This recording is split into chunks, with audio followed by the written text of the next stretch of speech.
A parceria entre os laboratórios de inovação do TCE Ceará e do Governo do Estado busca estabelecer estratégias envolvendo linguagem simples e inovação jurídica. Convidamos a gestora do Iris Labgov, Mariana Zonari, para conversar sobre as principais ações relacionadas à inovação jurídica no setor público, com a técnica de direito visual. Olá, Mariana, seja bem-vinda ao Acontece CV. Quais as principais ações do Iris Labgov relacionadas à inovação jurídica? Olá, Carolina, tudo bem? Bom, o Iris é o Laboratório de Inovação e Dados do Governo do Estado do Ceará. E a missão institucional do Iris é de acelerar a transformação do Governo do Estado do Ceará. Então, dentro desse âmbito, se percebeu que era impossível falar de transformação digital num ente público sem pensar no direito, sem pensar no âmbito jurídico, né? Basicamente, tudo que é feito dentro do Estado perpassa, de alguma forma, um âmbito jurídico. E aí foi com isso que a gente começou a levantar a bandeira, levantar a pauta da inovação jurídica. E essa pauta, ela é baseada num grande mote, digamos assim, né? De que o direito é para todos, né? E por que isso?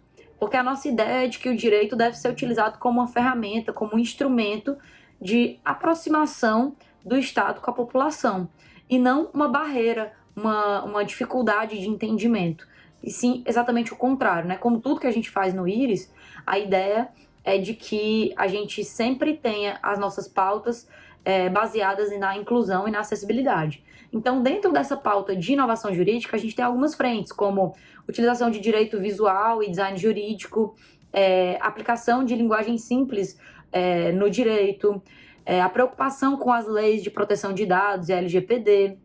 A gente tem também utilização de metodologias ágeis dentro das organizações do Estado, compra pública de inovação, enfim, são diversas microfrentes dentro de uma grande frente, que é a inovação jurídica dentro do Estado do Ceará, sob esse grande lema de que o direito é para todos e deve ser um instrumento de inclusão.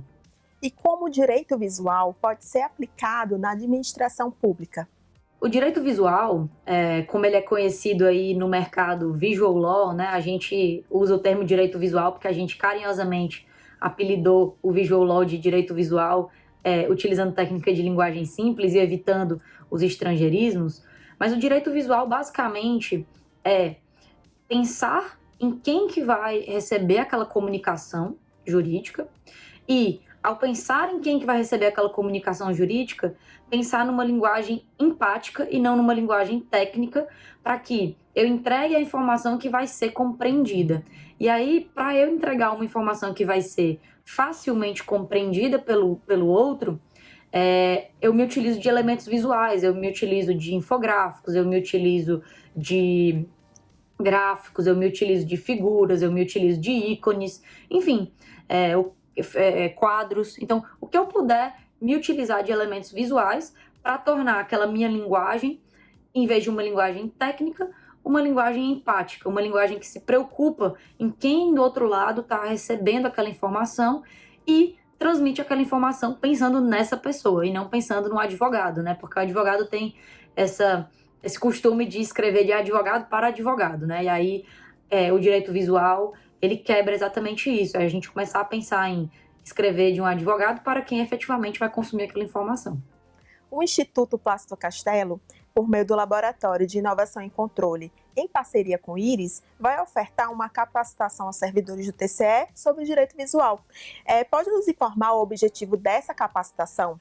Nós startamos recentemente, né, uma parceria com o LIC, né, nós, o Iris, para fazer uma capacitação com eles. Essa capacitação não é só em direito visual, ela tem duas grandes frentes, direito visual e linguagem simples.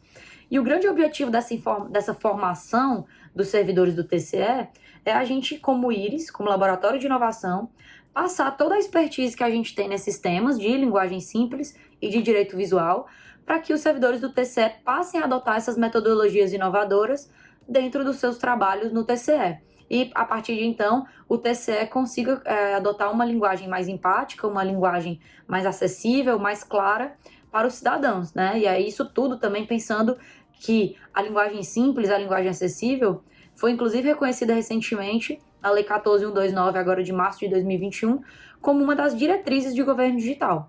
Então, tudo isso faz parte da missão do IRIS de acelerar a transformação digital do governo do estado do Ceará. Muito obrigada pela sua participação, Mariana. No próximo bloco do Acontece TV, fique por dentro de outros destaques essa semana no TCE Ceará.